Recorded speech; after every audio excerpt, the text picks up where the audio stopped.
Chris Bright runs Bright Realty, a North Texas commercial real estate company that focuses on master plan development, home building, real estate marketing, golf operations, financial services, and hospitality. Its landmark project is the reason he's here today to talk about the 2,900-acre mixed-use master plan community, Castle Hills. And I'm joined now by Chris Bright, the CEO of Bright Realty. Chris, great to finally meet you. I know we want to talk about Castle Hills and this big event we're going to have on November the 15th, but I want to start by just talking a little bit about where we sit right now. Talk about this place where we are right now and the fact that you used to live and play on this ranch. Okay. Well, I mean, my dad bought the first piece of this property in 1952, which was the year I was born, actually, and basically had acquired it all by about 1966. So, yeah, we did. We grew up. My dad built the Lake Avalon that's in the middle of the community himself. Wow. And we hunted and fished out here, learned to ride horses out here. So it was a long way from Dallas at that point in time. It seemed like 30 minutes. When you bought the property, was 121 here? As a state highway, It was. as a two-lane roadway. It was. I remember there was a one stopping place between Dallas and, of course, Interstate 35, and that was the colony, right? The Or at colony least had a few houses in it. I say it was. I mean, I don't really remember the 1952 piece, but yeah, I'm pretty sure it was in by place. the 60s or so. Yeah. So tell us a little bit about your father, H.R. Bumbright. Of course, I had the pleasure of knowing your father, of course, when he purchased the Dallas Cowboys in 1984, and then the next few years that we had a wonderful time with him as the president and owner of the team. Tell us about your father and the legacy he's left for this community in Castle Hills. Well, he's the one who basically acquired all this. The oil and gas partnership he was in had a rule that really couldn't own anything outside of the partnership except for one contiguous piece of land. So he basically started acquiring what's out here as Bright Farm as an outside investment to his normal core businesses. And he was a big fisherman, so he came out here and took us out fishing pretty much every Saturday. He fished when he was a younger businessman. He pretty much fished out here every Saturday. I remember you said in an article I read in, I think it was D Magazine, that he was the inspiration of your life. Tell us about that. What was it about him that inspired you to do what you're doing today? Well, I mean, we, as I say, in our family, business was just part of what we did. I grew up around a business table or around a breakfast table where business was discussed on a regular basis. I mean, I saw what he did in terms of creation of stuff and what he was focused on. He was very much involved on a daily basis in his businesses for his entire life. He, I don't think, stopped coming to the office till about 2 months before he died. Well, I am here in Dallas-Fort Worth because I wanted to work and cover the Dallas Cowboys as a child, as a young kid, and of course did that for several years at Channel 8 and throughout my career as a sportscaster. But I've always wanted to be an owner of a team. What was it like to have the keys to the castle, so to speak, when your father owned the Cowboys? It was actually more work than it was fandom when you were actually in the ownership aspect of the team. I mean, the games became a business event as well as a football game. So it actually is more fun being just a fan than it was being an owner. Not having that pressure, right? Right. No doubt about it. So your father sold the team to Jerry Jones in 1989 and turned the attention of the family's business over to commercial real estate, and right here sits your jewel, which is Castle Hills. Talk about this community and how it was envisioned at the beginning. Well, I mean, I think my dad actually thought of the property as something that we would sell. My brother and I convinced him into letting us develop it, and it was.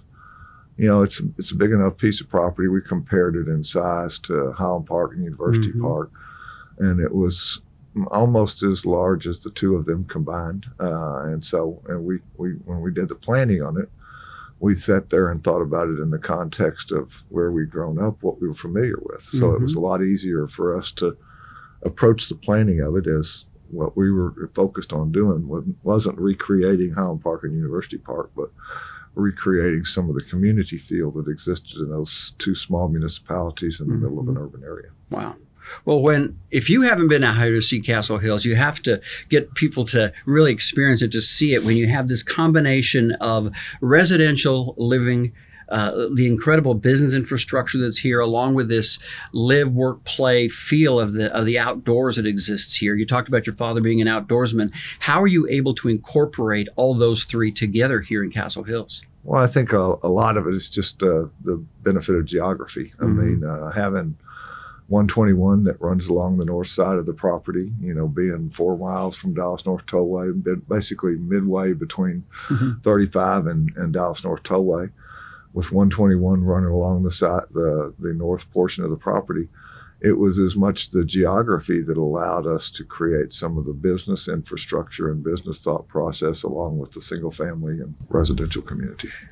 Could you have imagined back in those days that this would be the heart of not just the North Texas economy, not just the Texas economy, but truly it's the heart of the nation's economy when you look at where Dallas-Fort Worth sits in that equation? Well, certainly we think of Dallas as being a significant impact of it. I don't know that my ego would tell you that I think Castle Hills is that big a part of it, but Castle Hills has grown along with the Dallas-Fort Worth economy. And with the active participation of the city of Louisville in helping us get that done. So let's talk a little bit about that acquisition, that annexation, if you will. It was designed, wasn't it, from the very beginning to be a situation where you would eventually turn this over to Louisville. Explain how that works. For those of us who are laymen understanding this process, describe that to us. Tell us how that happened. Well, it was a way to access the city of Louisville services, but allow us to use some of the state funding mechanisms that existed in the special districts to finance some of the infrastructure. But clearly from the very beginning, it was envisioned that we would certainly be annexed by Louisville. That was part of the original agreement back in April.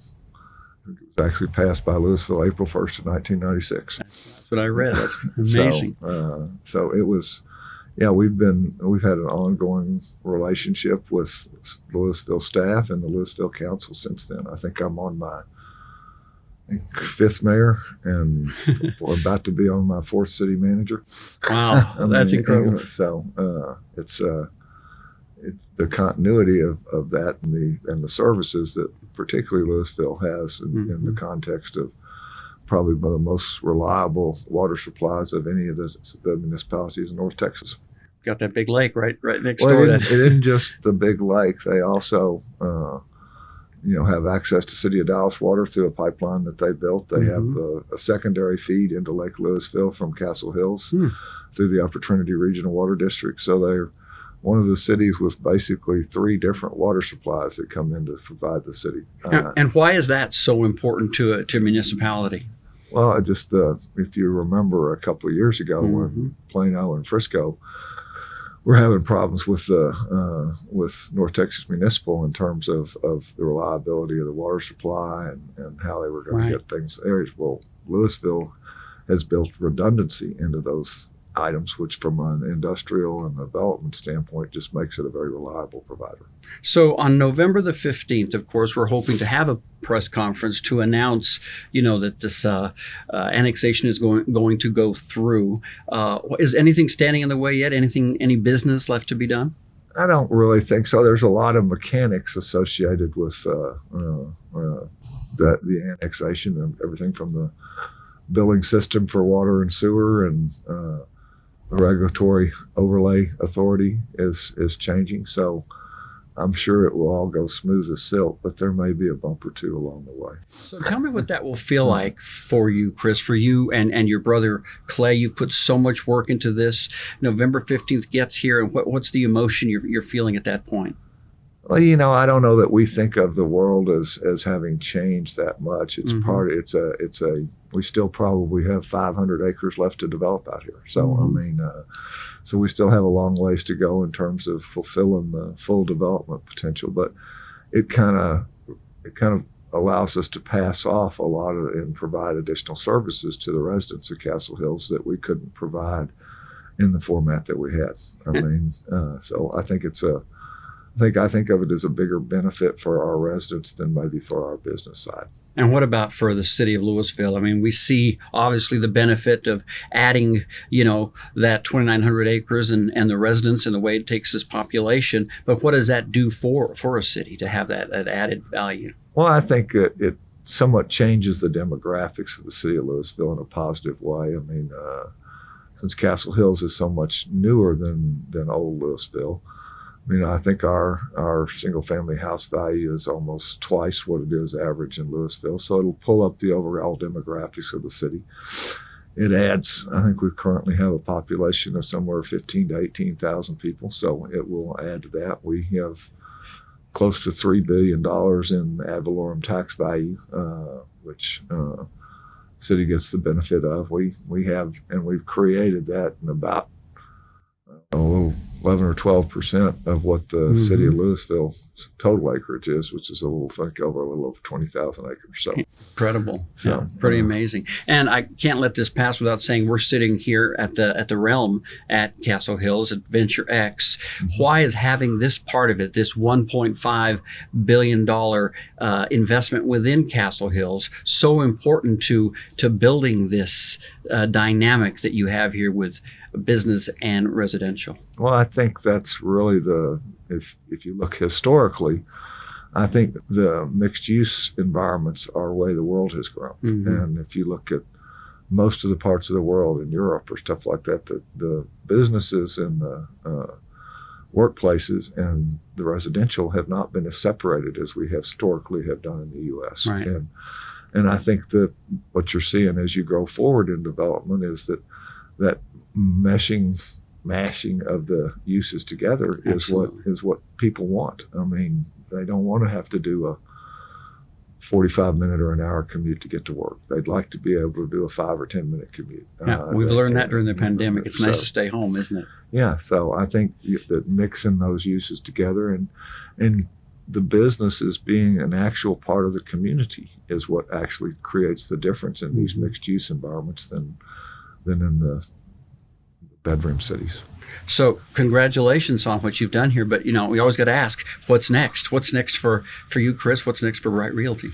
Well, Bright Realty still, as I said, have 400 or 500 acres to develop out here. We have two big mixed use areas, the Realm and Crown Center, which are really just in their infancy. I mean, we still have probably a lot of residential housing to develop in terms of the multifamily housing as well, in both here in Crown Center as well as in the Realm.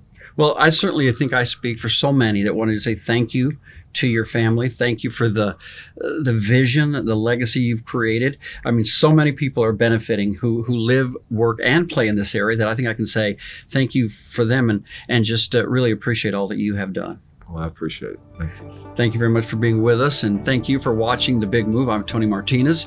Looking forward to November 15th. Hope you are as well. We'll see you next time.